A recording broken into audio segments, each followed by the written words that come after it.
So one of the things I want to add to this application is the ability to run this locally without it having to actually generate a video every single time. When you're doing testing, this stuff can kind of add up over time. It costs a lot of money, like $4 a video. And I would rather it just use some existing fixture data to set up the data when I run a prompt, okay? So I have this fixtures over here with this video MP4. I'm going to drag that in as context, and I'm going to explain the issue I have using Super Whisper.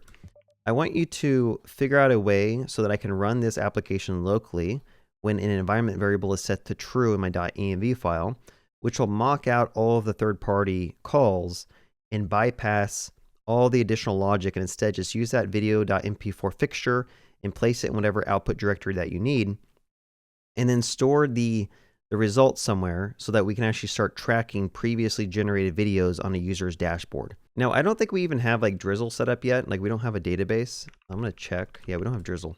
I might even just start prompting this. Can you also set up Drizzle and start defining some schemas so we can track the previous generations that a user made and store those so they can go and look up their videos and watch them at a later time? Also, you need to bring in better auth so that a user can log in with email and password so that everything can be associated to their user. Make sure you go and look up the better auth documentation for how to use it with my current stack so that everything is accurately set up.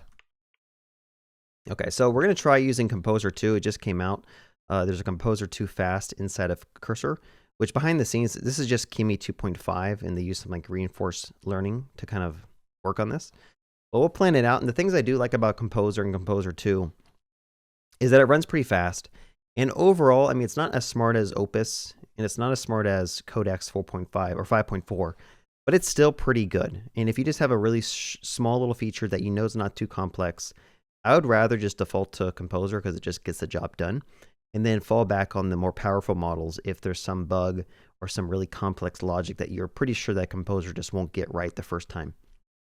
But for something like setting up Drizzle, setting up some models, setting up better auth, this is pretty straightforward. It just needs to read instructions and documentation and then apply that to my code base. Now, one thing I will say is that this prompt might have been too large. I would probably have, going back now, I would think about just adding in Drizzle first, and then adding in better auth, and then adding in that mock.env file that I talked about. Sometimes you can do too much in a prompt and you're going to get bad outputs.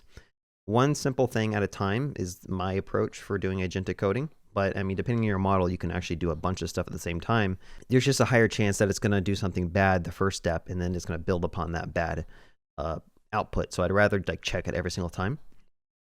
Okay, so we have mock fixtures, pipeline, Drizzle, better auth. Let's see, capture videos, prompts, segments, create services, requires real API keys. So when AI video mock fixture is true, basically it should use all the same stuff, but it should just output the final MP4 somewhere. Okay, there's a step for Drizzle, so it should be setting up a Drizzle, a schema, and setting all that up. Better auth, email, and password, tan stack start. It should set that up. And then it should wire it all together, and then we should have a dashboard that we can like log in with. So I'm going to go ahead and just build this out. It has 7 steps, so this might take a little bit of time, but we'll see how this kind of goes. All right, looks like it's done with this. I am going to reprompt it to add a Docker Compose file so I can actually have a Postgres instance running. Can you create a Docker Compose which spins up a Postgres, the latest version of Postgres, and hook up the Drizzle to make sure that it's using this Postgres database? I think there's different adapters for Drizzle. There's like one for SQLite, there's one for MySQL. So I do want to just double check that in the original prompt, I didn't mention Postgres, and so it kind of just did what it wanted to do. And I'm hoping that it didn't choose SQLite or something, but we'll see here in a second. All right, so first of all, it says you can run npm run docker up, and that should spin up the database, which I might already have one running on my machine, so we might have to go and fix a port collision there in a second. But downloading the latest Postgres version, which should be, I think, 17. And then we should be able to run the migration scripts.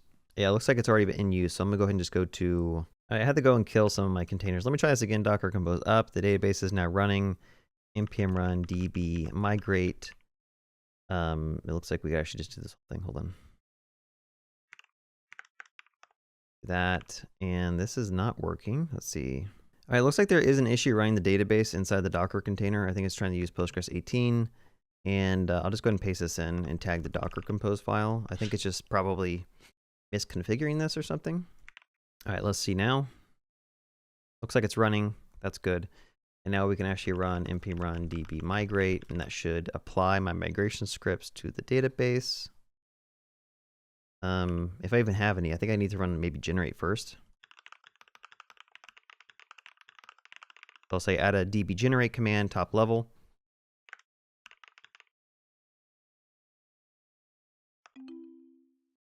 And then migrate. Okay. So I'm hoping now everything is set up. Let's go back to the app and refresh. Dashboard, sign out, sign in. I'll create an account.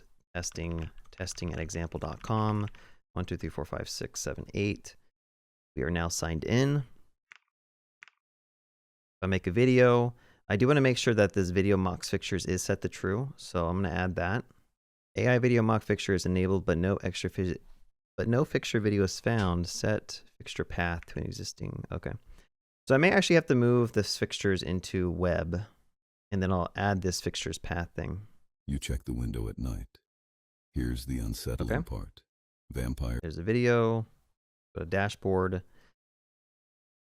And here is the video we just generated. Again, this is the mock video. You check the window. Now, right now, the dashboard looks pretty bad. So we could also try using Composer 2 to like refactor it to look a little bit better. I'll just take a screenshot of this. And we have this working. So like we could probably just make a screenshot. I'll do a plan. Right now, the user experience of the dashboard is pretty bad. Can you make this a traditional dashboard looking layout with a left side panel that's scrollable but fixed to the height of the screen, and on the right has the content? I want the ability for a user to go back and be able to see all of the videos that they've generated, but then also give them an easy way to generate a new video.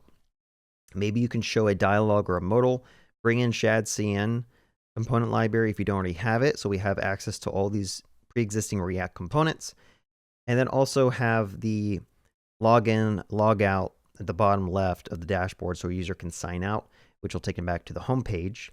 Also add a generic landing page with a hero banner and some call to action buttons, and maybe some marketing sections as well.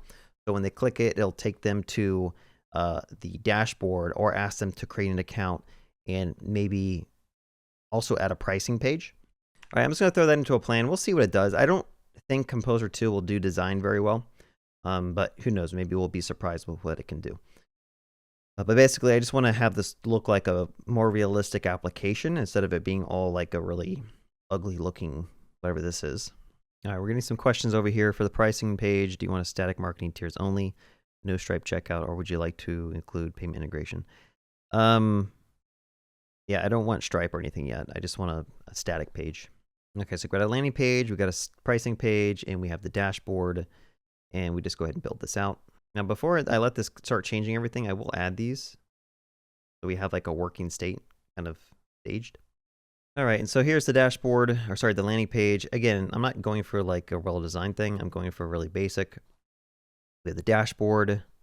We have the previous videos over here. We can create a new video, add in a prompt.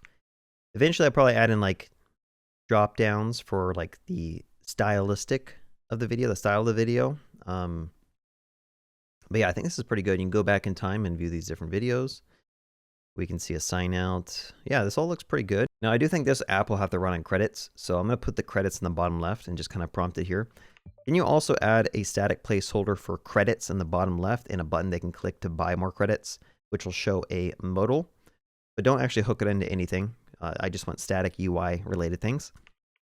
Okay, I'll use the same context window here so it has context as to what it just added. And then we can go back. And I think also pipeline status. I don't know why there's a tab for pipeline status. It should probably just show the pipeline status if it's still running. So I may actually prompt this again. I don't think we need a button for pipeline status. If it's still being generated, it should just show the pipeline status steps. Otherwise, it should just show the final video. Okay, so we have credits, buy more credits. You have 42 demo credits, choose the pack, which billing goes live. It's a start. All right, so over here we have the credits. Click it, it shows some modal. Not the best, it works though.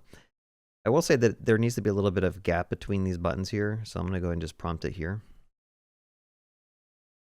Make sure inside the bio credits modal you have gap between the buttons. And yeah, I think this should be good. Let's just test out a video. I'll just type in something. We should see this show up for a second, and then it should finish, and we should see it. And yeah, this looks pretty good. Okay, yeah, I think this is good enough. And we have a ton of changes here. We added in a database. We added in a couple of pages. So I'll just go ahead and commit this. I'll just say adding in database, login, sign up, dashboard. And I think that should be good, assuming I don't have any things I shouldn't be committing here, but it looks like it's all good. I'll commit this. And yeah, we'll keep on working on this in the next video. Have a good day and happy coding.